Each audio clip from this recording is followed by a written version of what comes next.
Hi guys, welcome to गरी academy. तो अभी मैंने प्रीवियस वीडियो में कुछ प्रैक्टिस क्वेश्चंस डिस्कस किए थे रेशो प्रोपोर्शन के, ठीक है।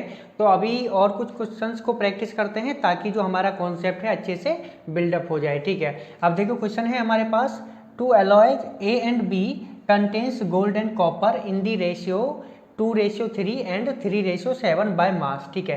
कहने का मतलब है दो अलॉयज हैं हमारे पास, एक ए और बी, ठीक है। और उनके अंदर गोल्ड और कॉपर का जो रेशियो है, ए के अंदर 2:3 है और जो बी है उसके अंदर 3:7 है बाय मास, ठीक है। जो भी उनका मास है उनके मास के रेस्पेक्ट में, ठीक है। अब आगे क्या है, equal masses of alloys A and B are melted to make an alloy C, ठीक है। अब क्या किया, ए और बी को इक्वल अमाउंट में मेल्ट करके सी बना दिया, ठीक है। अब हमको ये बताना है कि जो सी है उसके अंदर गोल्ड टू कॉपर का जो रेशियो है वो क्या होगा, ठीक है। अब देखो ये काफ़ी आसान क्वेश्चन है, ठीक है। अब देखो कैसे करेंगे इसको, ठीक है। हमको पता है एक अलॉय ए है, ठीक है। जो अलॉय ए है उसको मैं लेटर से कितना मानूं, लेटर से 10 किलोग्राम मान लेता हूँ, ठीक है। या फिर 10 मान लेते हैं, उसका जो मास है वो 10 है, 10 यूनिट, ठीक है। अब कुछ भी हो सकता है वो, यहाँ पे गोल्ड है और इस पे क्या है, कॉपर। ये जो रेशियो है इनका क्या है, 2:3, ठीक है। किस रेशियो में है, 2:3, ठीक है। तो गोल्ड का मास कितना हो जाएगा, गोल्ड का मास हो जाएगा 2/5, 2 टोटल क्या है, 2 + 3 5 हो जाएगा, ऑफ किसका 10। तो कितना हो जाएगा, ये मैंने आपको कई बार बताया, ये हो जाएगा आपका 4 यूनिट, ठीक है। अब ये यूनिट कुछ भी हो सकता है। सिमिलरली अगर ये 4 यूनिट है तो ये कितना बचेगा, 6 यूनिट बचेगा, या फिर 3/5 × 10 भी कर सकते हो, ठीक है। कैसे भी आप निकाल सकते हो। तो ये क्या हो जाएगा, 6 यूनिट, ठीक है। सिमिलरली अब मैं कह सकता हूँ जो मेरे पास अलॉय ए है उसके अंदर गोल्ड कितना है, 4 यूनिट, और जो अगर 10 है ये तो, ठीक है। और जो कॉपर है वो कितना है, 6 यूनिट, ठीक है। सिमिलरली जो बी है, अब देखो इनको सेम क्वांटिटी में लेना है, क्यों, क्योंकि वो बोल रहा है जब मैं इनको मेल्ट करूंगा तो सेम क्वांटिटी में लेना पड़ेगा। तो पहले ही मैं सेम क्वांटिटी ले लेता हूँ, ठीक है। अब बी भी मैं कितना ले लेता हूँ, 10 ले लेता हूँ। अब देखो इसके अंदर में गोल्ड का और कॉपर का जो रेशियो है वो गिवन है आपको, वो कितना है, 3 और 7, ठीक है। 3 और 7, ठीक है। अब देखो यहाँ पे यदि मैं गोल्ड निकालता हूँ तो गोल्ड हो जाएगा आपका 3 यूनिट, ठीक है। कैसे हो जाएगा, 3 अपॉन टोटल कितना हो जाएगा, 10 × 10, तो 10 से 10 कैंसिल, क्या बचेगा 3। और यहाँ पे जो कॉपर है वो कितना हो जाएगा, 7 यूनिट, ठीक है। अब देखो दोनों अलॉय को मिला दिया, ए और बी, हमने ए और बी को मिला के क्या बना दिया, सी बना दिया, ठीक है। अब देखो सी का जो मास है वो कितना हो जाएगा, 20 यूनिट, ठीक है। अब ये यूनिट कुछ भी हो सकता है, हमें नहीं पता, ठीक है। अब ध्यान से देखो कि इसके अंदर जो गोल्ड है वो कितना है और कॉपर है वो कितना है, ठीक है। उन्होंने पूछा है कि गोल्ड टू कॉपर का रेशियो क्या होगा, ठीक है। देखो गोल्ड कितना है, 4 तो इसमें था और 3 इसमें था। भाई देखो जब ये दोनों गए थे यहाँ पे तो 4 तो यहाँ से गोल्ड गया था और 3 यहाँ से क्या गया था, गोल्ड गया था। दोनों से 4 और 3 7 गोल्ड गया था। गोल्ड कितना है इसके अंदर, 7 यूनिट, ठीक है। अब देखो कॉपर कितना है, 6 और 7 कितना हो जाएगा, 13 यूनिट, ठीक है। तो अब देखो रेशियो क्या हो जाएगा, गोल्ड टू कॉपर वो हो जाएगा आपका 7:13, ठीक है। अब देखो यदि आपको यहाँ पे 100 लेना है तो आप 100 ले सकते हो, लेकिन दोनों सेम होना चाहिए, क्योंकि जब हम मेल्ट कर रहे हैं तो सेम क्वांटिटी मेल्ट कर रहे हैं, ठीक है। अगर यहाँ पे कुछ और वैल्यू ले लोगे तो फिर कैसे मिलाओगे, ठीक है। ये तो रेशियो फेल हो जाएगा, ठीक है। सेम क्वांटिटी लेना है, ठीक है। ये थोड़ा आपको ध्यान रखना है। यहाँ पे आप 1 भी ले सकते हो, 2 भी ले सकते हो, जो आपकी मर्जी वो ले सकते हो, लेकिन जो आंसर आएगा वो आएगा 7:13। यदि गोल्ड 7 है तो जो कॉपर है वो 13 होगा। इस तरीके से एक रेशियो आएगा, ठीक है। तो अब अगला क्वेश्चन डिस्कस करते हैं, ठीक है। ऐसा ही अभी कराया था, ठीक है। सेम ही क्वेश्चन है लगभग। In two alloy the ratio of iron and copper is 4:3 and 6:1 if 14 kilogram of the first alloy and 42 kilogram of the second alloy are melted together to form a new alloy, then what will be the ratio of copper to iron in the new alloy, ठीक है। अब हमारे पास 2 alloy given है, ठीक है। एक यहाँ पे है और एक यहाँ पे लेटर से। पहले में मैंने क्या किया था, यहाँ पे ए था यहाँ पे बी था। जब मैंने उनको यहाँ पे जो क्वांटिटी ली थी उनकी 10-10 लिया था, ठीक है। या फिर आप 100 भी ले सकते थे या फिर 1 भी ले सकते थे, ठीक है। अब यहाँ पे सेम क्वांटिटी होनी चाहिए थी, क्यों, क्योंकि क्वेश्चन में गिवन था जब आप मेल्ट करोगे तो सेम क्वांटिटी मेल्ट करोगे। लेकिन यहाँ पे क्या गिवन है, जब आप मेल्ट करोगे तो ए का कितना होना चाहिए, 14, यानी कि जो फर्स्ट है उसका 14 किलोग्राम होना चाहिए और सेकेंड का 42 किलोग्राम होना चाहिए। तो मैं इस बार क्वांटिटी क्या लेता हूँ, 14 और 42 42, क्योंकि जो क्वांटिटी आप मेल्ट कर रहे हो बेटर है कि आप वही क्वांटिटी लो। अगर आप यहाँ पे 100 भी लोगे ना तो भी हो जाएगा, रेशो पे जो रेशो होता है उसको मास से कोई फर्क नहीं पड़ता है, ठीक है, रेशो होता है, ठीक है। अब यहाँ पे 100 लो या 40 लो कोई फर्क नहीं पड़ता, लेकिन जब आप सॉल्व करोगे तो उस टाइम पे यदि आप यहाँ पे 100 लोगे तो फिर आपको 14 के लिए करना पड़ेगा, तो बहुत ज़्यादा डिफिकल्ट हो जाएगा। इसीलिए हमेशा वो क्वांटिटी एज्यूम करो जो गिवन है, जिनको आप मेल्ट कर रहे हो, ठीक है। पिछले में गिवन नहीं थी तो हमने अपने हिसाब से ले लिया था, लेकिन वहाँ पे दोनों इक्वल थे, ठीक है, यहाँ पे इक्वल नहीं है, ठीक है। लेट अस जो फर्स्ट अलॉय है हमारे पास, ठीक है, वो कितना है 14 किलोग्राम, ठीक है, और इसके अंदर कॉपर और आयरन कितना है, आयरन टू कॉपर का रेशियो गिवन है, आयरन टू कॉपर, ठीक है। आयरन कितना है इसके अंदर 4:3 है, ठीक है, 4, और ये कितना है 3। तो इसका देखो आयरन कैसे निकलेगा, 4 डिवाइड बाय दोनों का सम क्या होता है 7 इंटू 14, तो कितना हो जाएगा, ये हो जाएगा आपका 8 किलोग्राम, ठीक है। तो कॉपर कितना हो जाएगा, कॉपर हो जाएगा 6 किलोग्राम, ठीक है, क्योंकि टोटल कितना है 14, उसमें से 8 माइनस कर दूंगा तो क्या बचेगा 6 बचेगा, ठीक है। अब देखो सेकंड के लिए क्या है, वो सेकंड कितना है 42 किलोग्राम, ठीक है। अब देखो आयरन कितना है, इसमें आयरन है 6 और कॉपर क्या है 1, ठीक है।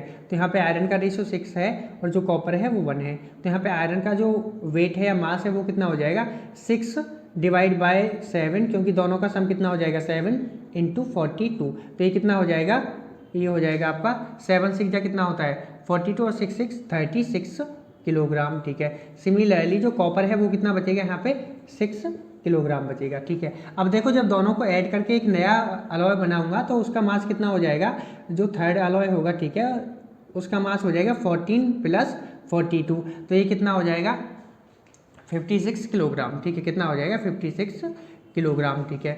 अब देखो इसमें आयरन कितना होगा और कॉपर कितना होगा, देखो यहाँ पे आयरन कितना 8, यहाँ पे कितना 36, दोनों को ऐड कर दो कितना हो जाएगा 42 किलोग्राम, कॉपर कितना हो जाएगा 6 12 किलोग्राम, ठीक है। अब आप देख सकते हो सॉरी यहाँ पे कितना 6 है और वहाँ पे कितना है 6 है, 6 कितना होता है 12 होता है, और ये कितना है हमारे पास 36 एंड 8, ये हो जाएगा 44, ठीक है, 44 ये हो जाएगा, ठीक है, ये हो जाएगा आपका 44 किलोग्राम, और ये कितना हो जाएगा 12, जब आप इनको ऐड करोगे तो 56 हो जाएगा, ठीक है। अब देखो उन्होंने क्या बोला है कि हमको रेशियो निकालना है किसका, copper to iron, copper to iron निकालना है, ना कि आयरन टू कॉपर। तो कॉपर टू आयरन रेशियो कैसे निकालेंगे, 12 किलोग्राम डिवाइड बाय 44 किलोग्राम, तो ये कितना हो जाएगा, अगर मैं 4 से काटता हूँ तो 3 टाइम जाएगा और ये 4 से 11 टाइम जाएगा, तो रेशियो हो जाएगा 3:11, ठीक है। तो आंसर क्या हो जाएगा 3:11, ठीक है।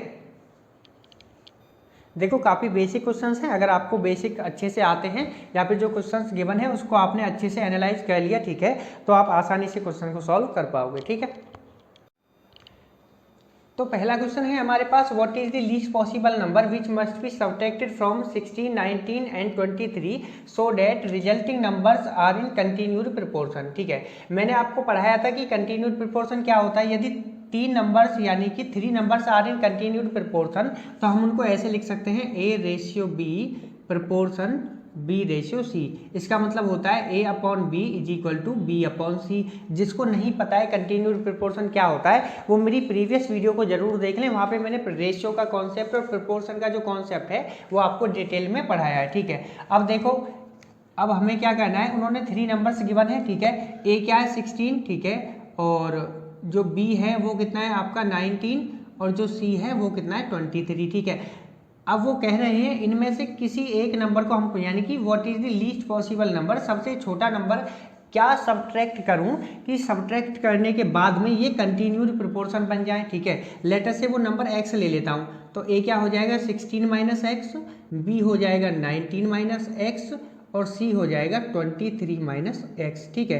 अब देखो उन्होंने बोला है कि कंटिन्यूड प्रोपोर्शन हो जाए, अगर ये कंटिन्यूड प्रोपोर्शन होंगे तो इसका मतलब ये a हो गया, ये b है, ये c है, हमें पता है A/B प्रोपोर्शन B/C, इसका मतलब होता है A/B is equal to B/C, proportion को इक्वल बोलते हैं, ठीक है। अब देखो इसका मतलब क्या हो जाएगा 16 माइनस एक्स अपॉन b कितना है 19 minus x is equal to 19 minus x upon 23 minus x. अब आपको क्या करना है, देखो वहाँ पे हमको x की वैल्यू गिवन है, ठीक है, हमको किसी एक x क्या है हमारा वो लीस्ट नंबर, यदि हम उसको सब्ट्रैक्ट कर दें 16, 19 और 23 से तो ये कंटिन्यूड प्रोपोर्शन बन जाएंगे। लेटर से हमने उसको x मान लिया, ठीक है, x की वैल्यू गिवन है, आप वहाँ से कोई भी वैल्यू पिक करो और यहाँ पे पुट करो, यदि इक्वल आते हैं तो हम कह देंगे कि वो वैल्यू किसकी हो जाएगी, x की, ठीक है। अब लेटर से मैं 2 को लेता हूँ, ठीक है, जब मैं 2 को यहाँ पे पुट करूँगा तो ये कितना हो जाएगा, ये हो जाएगा आपका 14, क्योंकि 16 माइनस 2 14 डिवाइड बाय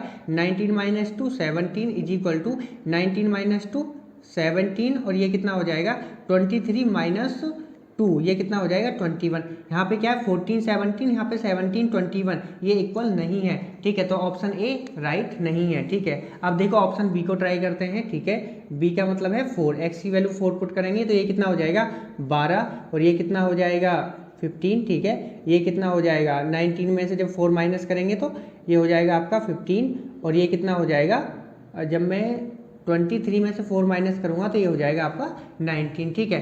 अब देखो ये क्या है 12 15 और ये क्या है 15 19, ठीक है, तो ये भी इक्वल नहीं है, ठीक है। इक्वल देखने के लिए क्या करना होता है, आप रेशियो को चेक कर लो, ठीक है। यहाँ पे रेशियो अगर मैं निकालता हूँ तो ये कितना हो जाएगा आपका, ये हो जाएगा, अगर मैं 3 से इसको डिवाइड करता हूँ तो 3 4 जा 12 एंड 3 5 जा 15, लेकिन ये 3 से नहीं होगा, ये 15/19 ही रहेगा, तो ये ऑप्शन करेक्ट नहीं है, ठीक है। अब देखो ऑप्शन सी को ट्राई करते हैं, ठीक है, ऑप्शन सी क्या है 6, ठीक है, अगर यहाँ पे 6 पुट करूँगा तो ये कितना हो जाएगा 10 और ये कितना बचेगा 13। सिमिलरली यहाँ पे ये जब मैं 6 माइनस करूँगा तो ये कितना हो जाएगा, ये तो देखो 13 ही रहेगा, दोनों सेम है, ठीक है, और यहाँ से जब मैं 6 माइनस करूँगा तो 17, ये भी नहीं है ऑप्शन करेक्ट, ठीक है। अब देखो एक ही ऑप्शन बचा है, ऑप्शन डी, ठीक है। अब डी को यहाँ पे रखते हैं तो 16 में से जब मैं 7 माइनस करूँगा तो कितना बचेगा 9 और 19 में से जब मैं 7 को माइनस करूँगा तो 12, ठीक है, यहाँ पे 12 ही बचेगा क्योंकि दोनों सेम ही है, और इसमें से जब मैं 23 में से 7 को माइनस करूँगा तो कितना बचेगा 16, ठीक है।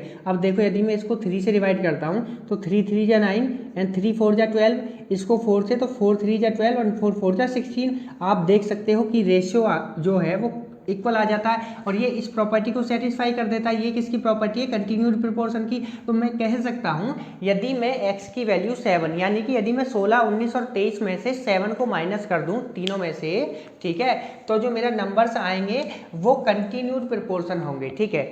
इस तरीके से आप इसको सॉल्व कर सकते हो, ठीक है, इसको हम बोलते हैं ऑप्शन एलिमिनेशन मेथड, ठीक है। इसी तरीके से आप इसको सॉल्व कर सकते हो। यदि आप इसको सिंप्लीफाई करने के और जब x की वैल्यू निकालोगे तो हो सकता है काफ़ी टाइम लग जाएगा, ठीक है, इस तरीके से हमको नहीं करना है, ठीक है। अब देखो एक और क्वेश्चन है हमारे पास, ठीक है, और इस तरीके के जितने भी क्वेश्चंस आपको एग्जाम में मिलते हैं आप इसी तरीके से सॉल्व करने एक मैं मेथड आपको आसान सा बता देता हूँ, ठीक है। अब यहाँ पे गिवन है Ramu has coins of RS1 50 पैसा and 25 paisa in the ratio 12 10 and 7। The total worth of the coins he has is 75। Find the number of 25 paisa coins, ठीक है। इनका कहने का मतलब है कि रामू के पास 1 रुपये और 50 पैसा और 25 पैसे के कॉइन्स हैं, ठीक है, किस रेशियो में है 12 10 और 7, ठीक है। अब वो ये बोल रहे हैं, देखो यहाँ पे हमको जो एग्जैक्ट वैल्यू है वो नहीं गिवन है, ठीक है, उनका रेशियो गिवन है, ठीक है। अब उन्होंने बोला है कि जो टोटल कॉस्ट है, टोटल अमाउंट है, इनको यदि मैं मिला लेता हूँ जो टोटल अमाउंट आता है वो आता है 75, ठीक है। अब हमको ये बताना है कि उसके पास 25 पैसे वाले कितने कॉइन्स हैं, ठीक है। अब देखो कॉइन्स हमारे पास 3 तरह के हैं, ठीक है, एक तो 1 रुपये का है और एक हमारे पास 50 पैसे का है और एक हमारे पास 25 पैसे का है। उनका रेशियो क्या है 12 10 और 7, ठीक है। अगर हम रेशियो की बात करें, ठीक है, तो इसका कितना है 12x मान लेंगे इसको, ठीक है, इसको 10x मानेंगे और इसको 7x मानेंगे, ठीक है, इसी तरीके से करेंगे, ठीक है। अब देखो या फिर दूसरा तरीका क्या हो सकता था, ठीक है, मैंने कई बार आपको बताया, देखो ये क्या है 1 रुपये का कॉइन है, ठीक है, ये 1 रुपये का है। मैंने आपको बताया था अगर 100 है उसको हमको 3 पर्सन्स में डिवाइड करना है, ABC में 3 to 5 के रेशियो में, तो हम क्या करते थे 3 डिवाइड बाय 10 इंटू 100। लेकिन यहाँ पे ऐसा नहीं कर सकते क्योंकि यहाँ पे जो कैटेगरी है ना कॉइन्स की वो डिफरेंट है, इसका ही जो वैल्यू है वो कुछ और है, ये वैल्यू कुछ और है, ये कुछ और है। यहाँ पे जो वैल्यू थी वो कांस्टेंट थी तीनों के लिए 100। वो तीनों किस में से ले रहे थे, जो उनका इनिशियल वैल्यू था 100 था, ठीक है। लेकिन यहाँ पे जो वैल्यू है एक्चुअल में, ठीक है, वो अलग अलग कैटेगरीज में है, ठीक है। अब देखो आपको क्या करना है, लेटर से हमने मान लिया 12x 10x 7x, हम ऐसे ही करते हैं, ठीक है, हमने 9th क्लास में पढ़ा होता है कि रेशियो को कैसे डिवाइड करते हैं, ठीक है। अब देखो अगर उसके पास 12x कॉइन्स हैं, ठीक है, 12x कॉइन्स हैं और उस कॉइन की वैल्यू कितनी है, 1 रुपया, ठीक है। तो उसके पास टोटल कॉस्ट, यहाँ पे मैं टोटल कॉस्ट निकाल लेता हूँ, यहाँ पे टोटल कॉस्ट, तो ये कितनी टोटल कॉस्ट हो जाएगी, 12x हो जाएगी, ठीक है भाई। 12x कॉइन्स है, ठीक है, और एक कॉइन की कीमत 1 रुपया है, तो 12x की कितनी हो जाएगी, 12x, ठीक है। सिमिलरली यहाँ पे देखो कि 10x है और एक कॉइन की कीमत कितना है, 0.5 रुपया, ठीक है। अब मैं पैसे में बात नहीं कर रहा हूँ, रुपए में बात कर रहा हूँ, ठीक है। तो ये हो जाएगा 0.5 रुपया इंटू 10x, ठीक है। सिमिलरली ये क्या हो जाएगा, 0.25 इंटू 7x, ठीक है। और ये किसके इक्वल आ रहा है, देखो ये जो अमाउंट है ये किसके इक्वल है, 75 के इक्वल है, ठीक है। तो ये कितना हो जाएगा, 12x प्लस ये कितना हो जाएगा आपका 5x प्लस ये कितना हो जाएगा, ये हो जाएगा आपका 1/4, क्योंकि 0.25 को मैं क्या लिख सकता हूँ, 1/4 of 7x is equal to 75, क्योंकि गिवन है कि ये जो टोटल कॉस्ट है वो किसके इक्वल है, 75 के इक्वल, ठीक है। अब देखो मैं यहाँ से क्या करता हूँ, 12 ये 4 को एलसीएम ले लेता हूँ, तो ये कितना हो जाएगा, 48x plus 20x plus 7x is equal to 75 into 4, ठीक है। 4 इधर चला जाएगा। अब देखो ये कितना हो जाएगा, ये हो जाएगा आपका 75, ये हो जाएगा आपका 55, ये हो जाएगा एंड 20, हाँ 75x is equal to 75 into 4, ठीक है। x कितना हो जाएगा, 4 हो जाएगा, 75 से 75 कैंसिल हो जाएगा, ठीक है। अब देखो x क्या है, 4, तो इसका मतलब जो 1 रुपये वाले कॉइन्स थे वो कितने हो जाएंगे मेरे पास, जो 1 रुपये वाले कॉइन्स थे, ठीक है, वो कितने हो जाएंगे मेरे पास, 12 इंटू 4 कितने हो जाएंगे, 48, ठीक है। तो 48 रुपये यहाँ से बन जाएंगे, ठीक है। और जो 50 पैसे वाले कॉइन्स थे वो कितने हो जाएंगे, 40, ठीक है। जो 50 पैसे वाले कॉइन्स थे वो कितने हो जाएंगे, 40, ठीक है। यानी कि 40 कॉइन्स हैं 50 पैसे वाले, ठीक है। और एक कॉइन की कीमत कितना है आपके पास, 50 पैसा, तो कितने रुपए हो जाएंगे, 20, ठीक है। अब देखो ये जो 25 पैसे वाले कितने कॉइन्स है, 7x, ठीक है। तो यहाँ पे देखो 7x कितना है, 4, तो कितना हो जाएगा 28। 25 पैसे वाले कितने कॉइन्स हैं, 28, ठीक है। तो कितने रुपए बनेंगे, 7 रुपये बनेंगे, ठीक है। अगर एक कॉइन की कीमत 0.25 है और 28 कॉइन्स हैं तो कितने बनेंगे, 7 रुपीज़ बनेंगे। देखो एक्चुअल में उन्होंने पूछा था नंबर ऑफ कॉइन्स क्या है 25 पैसे के, तो वो डायरेक्टली यहाँ से निकाल सकते हैं। एक्स क्या, 4, 7x 7 4 या 28, तो आंसर क्या हो जाएगा 28। लेकिन मैं इसको आपको एक बार प्रूव करके दिखा देता हूँ, ठीक है। अब देखो टोटल अमाउंट कितना हो जाएगा, ये हो जाएगा आपका 75। तो मैं कह सकता हूँ मैंने आपको प्रूव करके दिखा दिया है, ठीक है। आपको करने की जरूरत नहीं है, ठीक है। आपको बस यहाँ तक करना है, एक्स की वैल्यू आई, एक्स की यहाँ पे पुट कर देंगे और हमको क्या पता लग जाएगा कि जो 25 पैसे वाले कॉइन्स हैं वो कितने हैं, 28, ठीक है। इस तरीके से आप सॉल्व कर सकते हो। तो इसका आंसर क्या हो जाएगा, 28, राइट। अब देखो अगला क्वेश्चन है हमारे पास, ठीक है। और इस तरीके के क्वेश्चन हम 9th या 8th क्लास में करते हैं, ठीक है। अब देखो क्वेश्चन है हमारे पास, the ratio of ages of Gary and Jerry is 3:5। 10 years later this ratio becomes 5:7। what is the present age of Jerry, ठीक है। हमको प्रेजेंट एज ऑफ जेरी निकालना है, ठीक है। लेट अस से जो उनकी करंट एज है या फिर प्रेजेंट एज है वो मैं मान लेता हूँ, ठीक है। The ratio of ages of Jerry and Gary, ये है क्या, उनकी करंट एज या फिर प्रेजेंट एज जो है वो क्या है, 3:5। तो मैं मान लेता हूँ 3x एंड 5x, ठीक है। अब 10 years later, ठीक है, 3x ईयर ओल्ड, ठीक है, और इस तरीके से कर लेते हैं इसको, ठीक है। 3x ईयर ओल्ड और 5x ईयर ओल्ड, ठीक है। अब 10 years later, ठीक है, देखो अगर अभी फिलहाल में आपकी एज 5 साल है, ठीक है, तो 10 साल के बाद कितना हो जाएगा, 15 साल हो जाएगा। सिमिलरली अगर फिलहाल 3x है तो 10 साल के बाद कितना हो जाएगा, 3x प्लस 10, ठीक है। और ये कितना हो जाएगा, 5x प्लस 10, ठीक है। ये किसके लिए है, गैरी के लिए, और ये किसके लिए है, जेरी के लिए, ठीक है। अब देखो उन्होंने ये बताया है कि 10 साल के बाद उनकी एज क्या होगी, उन्होंने ये नहीं बताया, उन्होंने ये बता दिया कि जो उनकी एज का रेशियो होगा वो होगा 5 और 7। उन्होंने बोला ये होगा 5 के इक्वल और ये होगा 7 के इक्वल। तो मैं कैसे करता हूँ, रेशियो कैसे बनाते हैं हम, 3x plus 10 divide by 5x plus 10 is equal to 5/7, यही गिवन है, ठीक है। कुछ भी नया नहीं है इसमें, ठीक है, काफ़ी बेसिक क्वेश्चन है, ठीक है। अब ये क्या हो जाएगा, 7 3 जा 21x plus 7t is equal to 25x +50, ठीक है। अब देखो यहाँ से जब मैं x को इधर लेके इसको इधर लेके आऊँगा 25x को, तो ये कितना हो जाएगा 4x, ठीक है। और जब मैं इसको इधर लेके जाऊँगा 70 को, तो ये कितना हो जाएगा 20, तो x कितना हो जाएगा यहाँ पे 5, ठीक है। तो उन्होंने पूछा एज ऑफ जेरी, ठीक है, प्रेजेंट एज या फिर करंट एज जो है जेरी की वो कितना है 5x, ठीक है। तो अब जो उनकी प्रेजेंट एज है, प्रेजेंट एज ऑफ जेरी कितना हो जाएगा 5x है। This is nothing but 25 year old, ठीक है। इस तरीके से आप इसको सॉल्व कर सकते हो, ठीक है। या फिर जितने भी क्वेश्चन मिलते हैं ना इस टाइप के, आप इसी तरीके से उनको सॉल्व कर सकते हो, ठीक है। अब देखो एक और क्वेश्चन है हमारे पास, ठीक है। The ratio of water and milk in a 30 litre mixture is 7:3। Find the quantity of water to be added to the mixture in order to make the ratio as 6:1, ठीक है। कहने का मतलब है एक मिक्सचर है वाटर एंड मिल्क का 30 litre, ठीक है। अब उसके अंदर जो वाटर है वो कितना है 7 रेशो के अगर रेस्पेक्ट में बात करूँ तो 7x मान लेते हैं, और जो मिल्क है वो 3x है, ठीक है। और आगे क्या गिवन है, अभी उसमें और कितना पानी ऐड किया जाए कि जो रेशियो है वो 6:1 हो जाए, ठीक है। वाटर कितना हो जाए 6x और जो मिल्क है वो कितना हो जाए 1, ठीक है। अब देखो यहाँ पे जो टोटल मिक्सचर है हमारे पास वो कितना है 30 लीटर, ठीक है।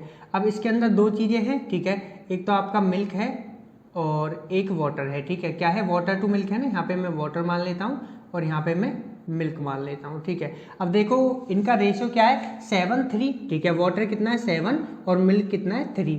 अगर मैं क्वांटिटी निकालता हूँ, मैंने आपको कई बार बताया है कि अगर टोटल क्वांटिटी 100 है और 2 पर्सन को डिवाइड करना है तो कैसे निकालते हैं। तो यहाँ पे वाटर कितना होगा, अगर मैं वाटर निकालता हूँ तो ये हो जाएगा 7/10, क्यों 7 + 3 कितना होता है 10, ठीक है। ये क्या है 7:3, तो इनका सम कर देंगे। 10 किस वैल्यू पे है 30 पे, ठीक है। तो वाटर कितना हो जाएगा 21 लीटर, ठीक है। 21 लीटर क्या हो जाएगा आपका वाटर, ठीक है। मिल्क कितना हो जाएगा, इसमें से माइनस कर दो, या फिर 3/10 × 30 कर लो, या फिर 30 में से इसको माइनस कर लो, ये कितना हो जाएगा 9 लीटर, ठीक है। अब देखो अब उन्होंने ये बोला है कि मैं कितना और पानी ऐड करूं कि ये रेशियो क्या बन जाए 6:1 बन जाए। अब मैं देखो दो तरीके से बताता हूं आपको। लेटर से हमारे पास करंटली फिलहाल में जब 7:3 था, रेशियो 7:3 था, ये क्या था वाटर और मिल्क, तो उस टाइम पे जो मिल्क था मेरे पास वो कितना था 9 लीटर और जो वाटर था वो कितना था 21। अब वो कहना क्या चाहते हैं, इसका मतलब क्या है कि हमारे पास यदि 7 लीटर पानी है तो 3 लीटर मिल्क है। कहने का मतलब है 10 लीटर यदि हमारे पास में मिक्सचर है तो उसके अंदर 3 लीटर मिल्क है और 7 लीटर क्या है वाटर। अब ये क्या चाहते हैं कि 6 लीटर तो उसमें पानी हो और 1 लीटर क्या हो उसमें सिर्फ मिल्क हो, ठीक है। अब देखो वो चाहते क्या हैं कि 6:1 हो जाए, ठीक है। उनका कहने का मतलब है जो वाटर और मिल्क का रेशियो है वो 6:1 हो जाए। उनका मतलब है कि यदि 1 लीटर मिल्क है तो जो वाटर है वो कितना हो 6 गुना ज़्यादा हो। तो उन्होंने कहना क्या चाहते हैं वो, ठीक है, ये रेशियो बनाना चाहते हैं, ठीक है। अब देखो हमारे पास में क्या है, यदि 9 है तो 21 हो, यानी कि अगर 9 मिल्क है तो वाटर कितना हो 21 हो, ठीक है। इससे 3 गुना ज़्यादा नहीं, 3 नहीं 2 पॉइंट समथिंग ज़्यादा हो, ठीक है। लेकिन उनको चाहिए क्या, अगर 9 लीटर मेरे पास में मिल्क है तो वाटर कितना हो 6 गुना हो, तो कितना होना चाहिए 9 6 का कितना होता है 54, 9 6 या 54 होता है। 21 ऑलरेडी अवेलेबल है, 54 वो बनाना चाहते हैं तो कितना और पानी ऐड करें, वो 33 लीटर पानी और ऐड कर देंगे तो आंसर आपका आ जाएगा। काफ़ी बेसिक है, ठीक है। इस तरीके से समझ आता है तो ठीक है, नहीं आता तो अभी कोई प्रॉब्लम नहीं है, ठीक है। वैसे ही काफ़ी बेसिक था, ठीक है। ऐसे समझो आप इसको, ठीक है। अब देखो आप देख सकते हो जो वाटर है वो कितना है 21 लीटर और जो मिल्क है वो कितना है 9 लीटर, ठीक है। Let water added is equal to x litre. मैंने x लीटर पानी को और मिला दिया इस रेशियो को 6:1 बनाने के लिए, तो वाटर कितना हो जाएगा अब, ठीक है 21 + x लीटर, ठीक है। मिल्क तो इतना ही रहेगा, ठीक है। उन्होंने ये नहीं बोला कि मिल्क घटाना है या बढ़ाना है, नहीं, उन्होंने बोला है वाटर ऐड करना है, ठीक है। तो नीचे क्या आ जाएगा 9, ये किसके इक्वल है 6/1 के इक्वल, ठीक है। यही तो गिवन है ना, वाटर टू मिल्क कितना गिवन है, वाटर ऐड करने के बाद में कितना चाहते हैं 6:1, तो 6:1 हो गया। अब देखो क्या हो जाएगा ये, ठीक है। जब आप इसको सॉल्व करोगे तो ये हो जाएगा 21 + x = 54, तो x कितना हो जाएगा 33 लीटर, ठीक है। तो मैं कह सकता हूँ यदि मैं 21 लीटर में अभी और 33 लीटर वाटर ऐड कर दूंगा तो जो मेरा रेशियो है वो क्या बन जाएगा, 6:1 बन जाएगा, ठीक है। और जो मैं पहले बता रहा था उसका भी यही मीनिंग है, ठीक है, ध्यान से समझना है आपको। अब उन्होंने देखो 9 लीटर है हमारे पास, पहले क्या था 7:3, ठीक है। यहाँ पे यदि 9 लीटर मेरे पास क्या था, जो मिल्क था 9 लीटर, तो वाटर कितना था 21। अब वो चाहते क्या हैं कि ये रेशियो बन जाए 6 और 1 के रेस्पेक्ट में। यदि 1 लीटर क्या हो आपके पास ये मिल्क हो तो वाटर कितना हो, 6 गुना ज़्यादा हो, लेकिन हमारे पास मिल्क कितना है 9। अब ये तो 6 गुना ज़्यादा नहीं है क्योंकि ये तो 7:3 है, हमको क्या चाहिए 6:1। तो यदि ये 9 है तो इसमें ये कितना होना चाहिए था, अगर ये 9 है तो ये होना चाहिए था 9 6 या 54, ये 54 होना चाहिए था 6:1 के लिए, लेकिन ये कितना है 21 है। अब इसको 54 कैसे बनाएंगे, यदि इसमें कितना और ऐड कर दूं 54 माइनस 21, यानी कि यदि मैं इसमें 33 और ऐड कर दूंगा तो ये रेशियो बन जाएगा। यही बात है, ठीक है, चाहे तो आप ऐसे कर लो या ऐसे कर लो, एक ही बात है, ठीक है। अब देखो अगला क्वेश्चन है हमारे पास, a factory employs skilled workers, unskilled workers and clerk in the ratio 8:1 and the wages of skilled workers, unskilled workers and clerk in the ratio 5:3 where 20 unskilled workers are employed. The total daily wages of all amount to Rs 318 the wages paid to clerk, ठीक है। इसका मतलब है कि हमारे पास 3 category हैं किसी भी फैक्ट्री के अंदर वर्कर्स की, एक तो स्किल्ड हैं और एक अनस्किल्ड और एक क्लर्क, ठीक है। अब उनका रेशियो क्या है कि 8:1, वो किसके रेशियो में है 8:1 के रेशियो में है, ठीक है। अब जो उनको वेजेस पे किया जाता है डेली वो कितना है 5:2:3, ठीक है। उसका रेशियो पता है जो उनको डेली वेजेस दिया जाता है और वो किस संख्या में है, ठीक है, उनकी नंबर ऑफ एम्प्लॉयज़ कितने हैं हर कैटेगरी में, उनका रेशियो गिवन है, ठीक है। अब उन्होंने ये बोला है वेयर जो अनस्किल्ड वर्कर्स हैं वो कितने हैं 20, गिवन है ऑलरेडी, क्वेश्चन को ध्यान से पढ़ना है यहाँ पे, ठीक है। यहाँ पे थोड़ा ट्विस्ट है, where 20 unskilled workers are employed, ठीक है। जो अनस्किल्ड वर्कर्स हैं वो कितने 20, ठीक है। और डेली वेज कितना पे किया जाता है 318, तो हमको जो क्लर्क है उसको कितना पे किया जाता है डेली वो निकालना है, ठीक है। अब देखो ध्यान से हमको इस क्वेश्चन को देखना है, स्किल्ड वर्कर, अनस्किल्ड और क्लर्क 3 हैं और उनका रेशियो क्या है 8:1, ठीक है। तो मैंने मान लिया जो स्किल्ड हैं वो 8 हैं और अनस्किल्ड 5 हैं और क्लर्क कितने हैं 1 हैं, ठीक है। अब उन्होंने एक बात बोला है कि जो अनस्किल्ड है वो कितने हैं 20, ठीक है। अनस्किल्ड 5 ना होकर कितने हैं 20 हैं, ठीक है, कितने हैं 20। अब देखो अगर आपको रेशियो मेंटेन रखना है तो जो भी आप एडिशन या सब्ट्रैक्शन यहाँ पे कर रहे हो वो तीनों रेशियो में करा जाता है। मैंने आपको रेशियो एंड प्रोपोर्शन में जब पहला लेक्चर पढ़ाया था जब ही बताया था, कोई भी दो आपको रेशियो गिवन है, अगर आप इन दोनों में, ठीक है, इसमें भी सेम नंबर से मल्टीप्लाई करो या सेम नंबर से डिवाइड करो तो ये जो रेशियो है वो वही रहेगा, चेंज नहीं होगा, ठीक है। सिमिलरली यहाँ पे देखो ये 5 था लेकिन ये 5 ना होकर कितना गिवन है 20 गिवन है। उन्होंने बोला है जो अनस्किल्ड वर्कर हैं वो कितने 20 हैं, तो यहाँ पे मैंने कितने से इंटू किया होगा 4 से इंटू किया होगा। सिमिलरली आप यहाँ पे भी कितने से इंटू करोगे 4 से, तो स्किल्ड वर्कर्स कितने आ जाएंगे 32। तो देखो पहले तो रेशियो में गिवन था, अब मैंने उनका एक्चुअल नंबर निकाल लिया है, ठीक है। और यहाँ पे भी कितने से करूँगा 4 से करूँगा इंटू 4, तो ये कितना हो जाएगा 4 हो जाएगा, ठीक है। यहाँ तक समझ आया, ठीक है। अब लेटर से जो उनको वेजेस पे की जाती है डेली वेजेस पे वो कितना है 5x 2x एंड 3x, ठीक है। अब देखो यदि हमारे पास स्किल्ड वर्कर कितने हैं 32, ठीक है, स्किल्ड वर्कर्स कितने हैं 32। अब हमको रेशो पे ध्यान नहीं देना है, अब हमको टोटल जो नंबर है उस पे ध्यान देना है, ठीक है। 32 है हमारे पास स्किल्ड वर्कर्स, उनको पे कितना किया जाता है 5x। मैंने अमाउंट जो है अमाउंट क्या गिवन है उनका जो वेजेस है वो है 5:2:3, मैंने उसको 5x 2x और 3x मान लिया है, ठीक है। अब देखो इसको 5x पे किया जाता है, कितने हैं 32, तो टोटल कितना पे किया जाएगा, टोटल वेजेस जो पे किया जाएगा वो हो जाएगा आपका 32 इंटू 5x कितना हो जाएगा 160x, ठीक है। अब देखो ये कितना हो जाएगा 20 इंटू 2x कितना हो जाएगा 40x, ये कितना हो जाएगा 12x, ठीक है। ये क्या उनका टोटल अमाउंट, देखो ये क्या रुपए मान लेता हूँ, ठीक है, मैं इनको इस तरीके से तो आपको कन्फ्यूजन नहीं होगा, ठीक है। RS, अब इसका मतलब है जो स्किल्ड वर्कर्स हैं वो कितना लेके जाते हैं 160x और जो अनस्किल्ड हैं वो 40x लेके जाते हैं डेली का वेजेस, और जो क्लर्क है वो 12x लेके जाता है, ठीक है। अब देखो आगे क्या है, इनका जो टोटल सम है वो कितना गिवन है। अब ये एक्स ऐसे तो नहीं दे सकते ना कि एक्स में लेके जाओ 160x, ठीक है, क्योंकि एक्स का वैल्यू हमको गिवन नहीं है, लेकिन ये पता है कि इनका सम जो है वो किसके इक्वल है, 318 के इक्वल है। ये किसके इक्वल है, 318 के, किसके, 318। अब देखो ये सम कितना हो जाएगा, ये हो जाएगा आपका 160, ये हो जाएगा आपका 200 and 212 x is equal to, ठीक है, इसको हम किसके इक्वल रख देते हैं, 318 के, ठीक है।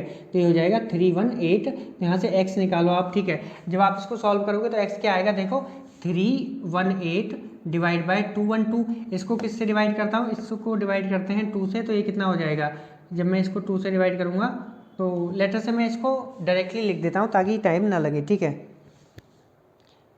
ये हो जाएगा आपका 3/2, ठीक है। आप इसको डिवाइड करना अच्छे से, ठीक है, मैंने डायरेक्टली लिख दिया ताकि टाइम कम खर्चा हो, ठीक है। अब देखो x क्या आ गया 3/2। अब उन्होंने ये पूछा है कि जो क्लर्क है उसको कितना वेजेस पे किया जा रहा है, 3x, ठीक है। तो 3x हो जाएगा, ये देखो क्या हो जाएगा, ये हो जाएगा क्लर्क का हो जाएगा 3 × 3/2, ठीक है। ये कितना हो जाएगा 9/2। अब कितने नंबर ऑफ पीपल्स हैं क्लर्क, 4, ठीक है। तो 4 पीपल्स के लिए कितना हो जाएगा, ये हो जाएगा 4 × 9/2, ये कितना हो जाएगा 18। तो मैं कह सकता हूँ जो वेजेस पेड किया जा रहा है क्लर्क के लिए वो एक के लिए नहीं है, सबके लिए है, ठीक है। वो कितना पे किया जा रहा है, 18, ठीक है। तो मैं कह सकता हूँ जो क्लर्क के लिए पे किया जाता है डेली का वेजेस, 4 नंबर ऑफ पीपल्स हैं क्लर्क की कैटेगरी में, उनको कितना पे किया जाता है, 18 पे किया जाता है। अगर वो ये पूछते कि 1 पर्सन को कितना पे किया जाता तो वो हो जाता आपका 9/2। सिमिलरली यदि अनस्किल्ड का है, स्किल्ड का निकालना हो तो आप निकाल सकते हैं यहाँ से आसानी से, क्योंकि आपको एक्स की वैल्यू पता लग गया है कितना है, 3/2, ठीक है। अब देखो अगला क्वेश्चन है हमारे पास, in a party 60% of the invited guest are male and 40% are female. If 80% of the invited guest attend the party and if all the invited females attend the party, what would be the ratio of males to females among attendees in the party, ठीक है। कहने का मतलब है कि letter से एक party है जिसके अंदर जो मेल्स हैं वो कितने हैं, 60 को इनवाइट किया गया है, और जो फीमेल्स हैं वो 40% है जिनको इनवाइट किया गया है। लेकिन जो पार्टी है उसके अंदर सिर्फ 80% ही आ पाते हैं, ठीक है। लेकिन ये देखा जाता है जो फीमेल्स हैं वो सारी प्रेजेंट होती है पार्टी के अंदर, ठीक है। तो अब हमको बताना है कि जो रेशियो है मेल टू फीमेल वो क्या होगा, ठीक है।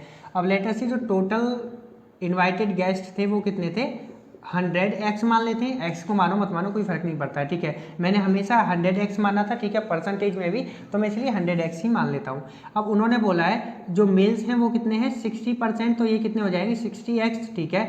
और जो फीमेल्स हैं वो है 40%, तो जो फीमेल्स कितनी हो जाएंगी 40x। अब ये देखा गया कि 80% अटेंड करते हैं सिर्फ, ठीक है, 80% अटेंड कर दें, तो 80% अटेंड करते हैं तो कितने अटेंड करते हैं, 80x पीपल हैं जो अटेंड करते हैं। और ये भी बताया जाता है जो फीमेल्स हैं, अब देखो 80%, ये जो 80% यानी कि 80x अटेंड करते हैं जिनमें मेल्स भी होंगी और फीमेल्स भी होंगी, ठीक है। ये बताया जाता है कि जो फीमेल्स हैं वो सारी अटेंड करती हैं, यानी कि 40x फीमेल्स आती हैं, ठीक है। और मेल्स कितने होंगे, अगर टोटल 80x आते हैं, फीमेल 40x हैं, तो मेल्स निकाल सकते हो, मेल्स कितना हो जाएगा यहाँ पे 40x हो जाएगा, मेल्स भी, ठीक है। अब देखो मेल और फीमेल सेम आ रहे हैं यहाँ पे, ठीक है, इस हिसाब से तो जो रेशियो है मेल टू फीमेल पार्टी के अंदर वो क्या हो जाएगा 1:1, ठीक है।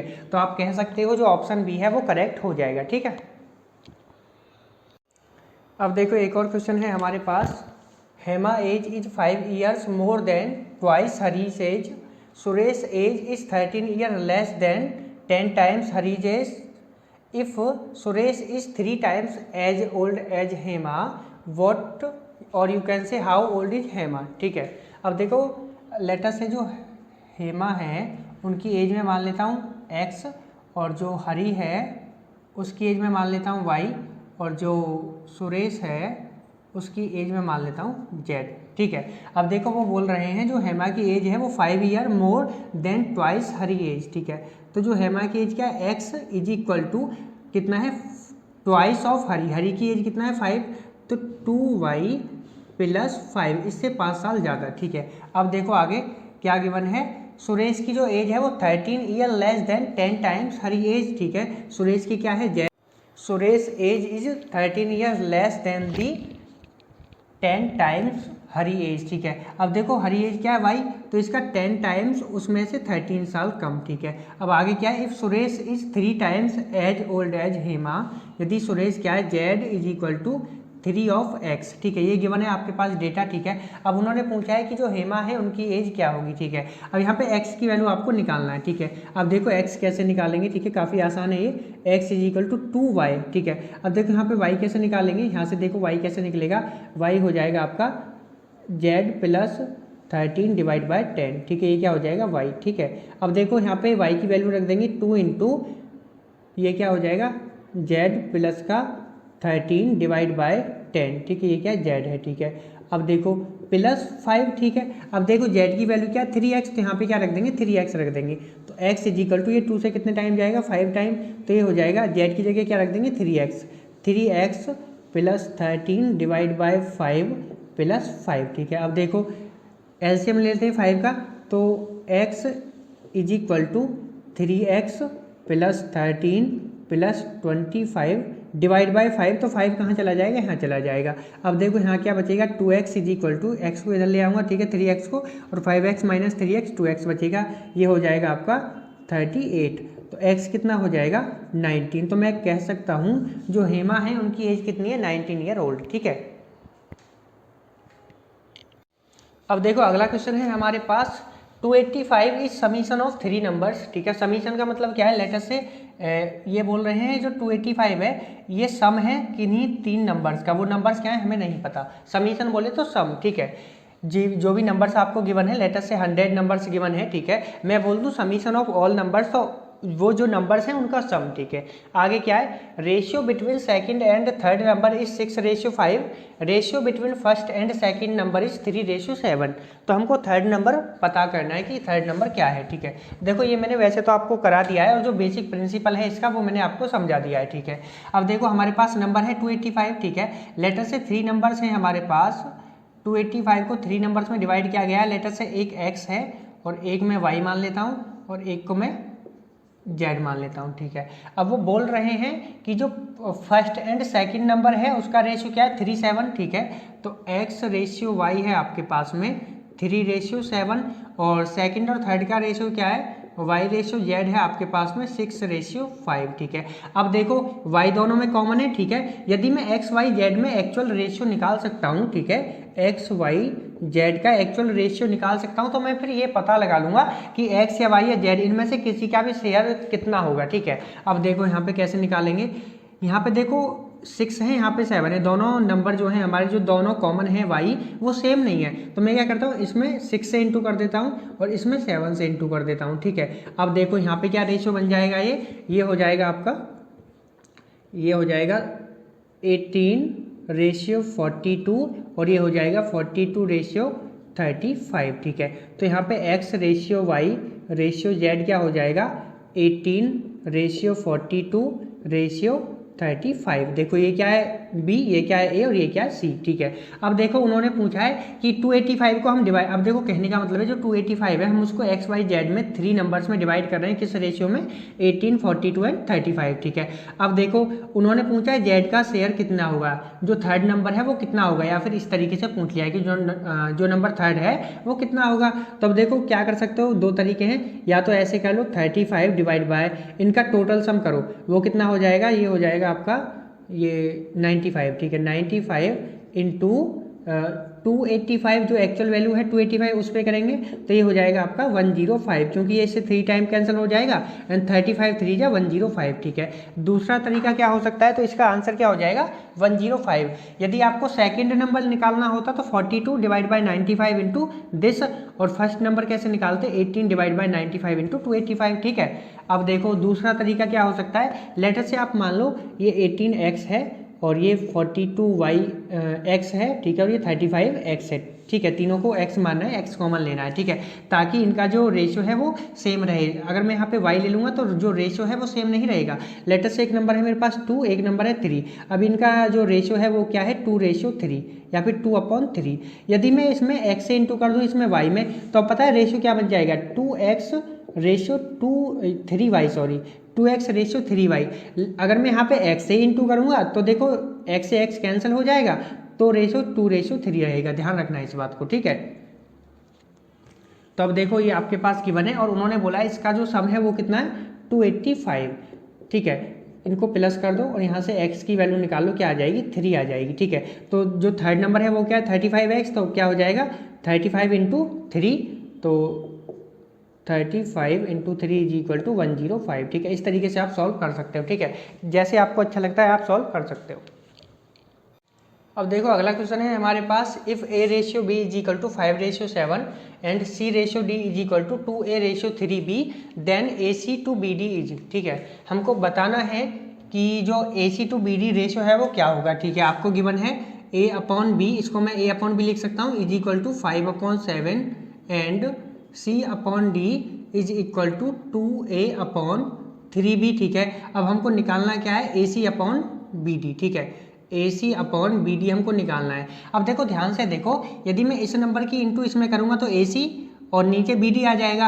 अगर वो आपसे पूछते AD/BC तो हम इसको रिवर्स कर देते, रिवर्स करके फिर मल्टीप्लाई कर देते, ठीक है। हमको सोचना है और ये देखना है कि हम कैसे जो आस्किंग नंबर है या आस्किंग रेशो है उसको फॉर्म कर सकते हैं, ठीक है। अब देखो यदि मैं दोनों का प्रोडक्ट करता हूँ तो ये हो जाएगा A/B into C/D is equal to A/B की जगह क्या रख देंगे हम 5/7, ठीक है, 5/7 इंटू C/D की जगह 2a/3b, 2a/3b। अब ये क्या हो जाएगा 5 2 जा 10 और नीचे हो जाएगा 21b और 10a, ठीक है। अब आप देख सकते हो A/B की वैल्यू क्या है 5/7, ठीक है। तो मैं यहाँ पे क्या रख दूंगा 10/21 इंटू 5/7, तो ये कितना हो जाएगा, ये हो जाएगा आपका 50 ये हो जाएगा 147, ठीक है। तो जो AC टू BD का रेशियो है, अब देखो ये क्या हो जाएगा AC और BD, ये हो जाएगा AC/BD, ठीक है। अब आप देख सकते हो AC/BD क्या आ गया हमारे पास 50:147, AC/BD इज इक्वल टू 50:147। अब आपको ये घर से AD/BC निकालना है और जो भी आपका आंसर है उसको कमेंट करना है, ठीक है। अब देखो एक और क्वेश्चन है हमारे पास, 3 numbers are in the ratio 1/2 ratio 2/3 ratio 3/4, the difference between greatest and smallest number is 36, find the numbers. Okay, अब देखो ध्यान से देखो, हमारे पास कुछ नंबर्स हैं 3 और उनका रेशियो गिवन है आपको 1/2, 2/3 एंड 3/4। लेटर से नंबर है हमारे पास x, y और z। इनको मैं मान लेता हूँ 1/2x और इस तरीके से समझो, या फिर नंबर्स हैं हमारे पास a b c, वरना आप कंफ्यूज हो जाओगे। और जो a है वो 1/2x मान लेता हूँ और b को मैं 2/3x मान लेता हूँ और c को मैं 3/4x मान लेता हूँ, ठीक है। यदि मैं यहाँ पे x y z मानता तो जो इनका रेशियो है वो मेंटेन नहीं रहता, ठीक है। अब ये रेशियो मेंटेन रहेगा, जैसा कि मैंने अभी आपको प्रीवियस वीडियो में समझाया था, ठीक है। अब देखो उन्होंने बोला है जो डिफरेंस है स्मॉलेस्ट एंड ग्रेटेस्ट नंबर के बीच का जो डिफरेंस है वो कितना है 36, ठीक है।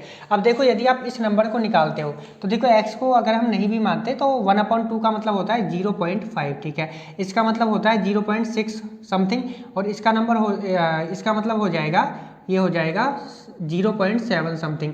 तो आप देख सकते हो सबसे छोटा नंबर क्या है ये और सबसे बड़ा नंबर क्या है ये, तो इनका जो डिफरेंस है वो कितना है 36। तो मैं क्या करूँगा यहाँ पे, ठीक है, अब आपको पता लग गया सबसे बड़ा क्या है ये वाला नंबर और सबसे छोटा ये, इनका डिफरेंस है 36।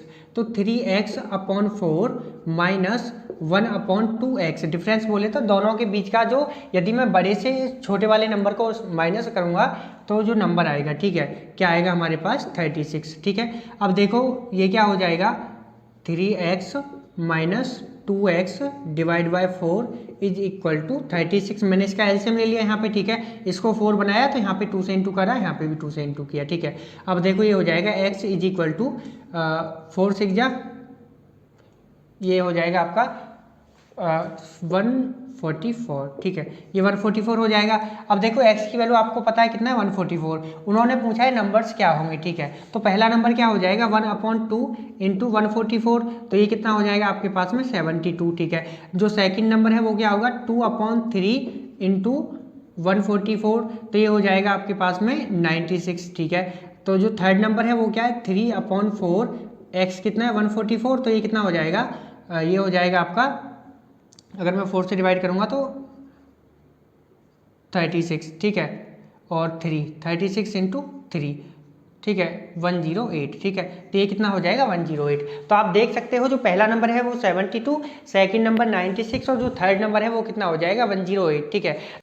अब ये कुछ प्रैक्टिस क्वेश्चंस थे जो मैंने डिस्कस किए आपके साथ। अब आने वाली वीडियो में हम डिस्कस करेंगे PYQ को, और यदि आपने प्रैक्टिस क्वेश्चंस को अच्छे से समझ लिया है तो मैं आपसे प्रॉमिस करता हूँ कि जो PYQ हैं उनको करने में आपको ज़्यादा टाइम नहीं लगेगा, आसानी से आपको समझ आ जाएंगे। Thank you guys.